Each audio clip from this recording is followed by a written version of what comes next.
I Can you understand imagine that? Like, is you have a special guest out there for us this morning. I do. I have a special guest right now, and joining us right now is John Gibney, a historian at the Royal Irish Academy. John, come on in. Thanks so much for waking up early, and welcome to Milwaukee. You just got here yesterday, right? Well, got here yesterday afternoon after a long journey, a very long journey. Yeah, it's what, like the 3,300 miles or something from Ireland here to Wisconsin. Oh, it's some ridiculous length, and the 8-hour flight is the main thing that sticks in my mind. Now, this is your first time at Irish Fest here in Milwaukee. What are your impressions? You were able to come here last night for the first time. Yeah, I came down last night, had a look around when the festival was initially open, and yeah, I have to say it's a huge site. I wasn't expecting something this big.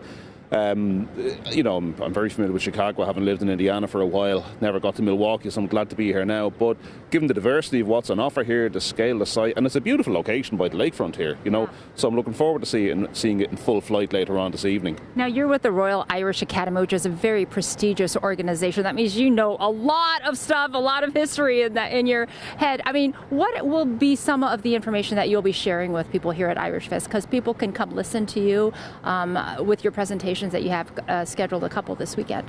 Well, I'm doing a series of lectures and talks that anyone come to the festival is welcome to attend.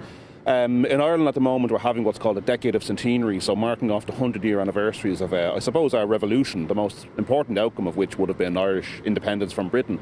So the lectures are about that, you know, the settlement that, you know, led to Irish independence from Britain, the British leaving Ireland, and a good bit about, say, the Irish in America, because, you know, listeners of Irish ancestry or who are interested in Ireland might be interested to know that, you know, the role of the Irish in America in the Irish struggle for independence and at the start of the 20th century was pretty important, you know, so that's something I want to touch on here, because Milwaukee has a substantial Irish population, you know, as does so many other areas of the United States. So the idea is to kind of, as part of the cultural package and offerings that the festival is showcasing, to give some kind of insight into Irish history, and especially in terms of some key events that happened 100 years ago and that are being marked in 2021 and 2022 in Ireland. So we're kind of, I suppose I might say, we're bringing a bit of that to Milwaukee for the weekend. Terrific. John Gibney with the Royal Irish Academy. Thank you so much. Welcome to Milwaukee, and I hope you enjoy your time at Irish Fest. Thank you very much, and thanks for having me. Yeah, of course. All right, so Tom, sending it back to you from here down along the lakefront. There's so much to do. You talked to John, has so much history. He's written books. He's an author, and there are all sorts of visitors from Ireland here that people can visit with and learn so much more about the culture.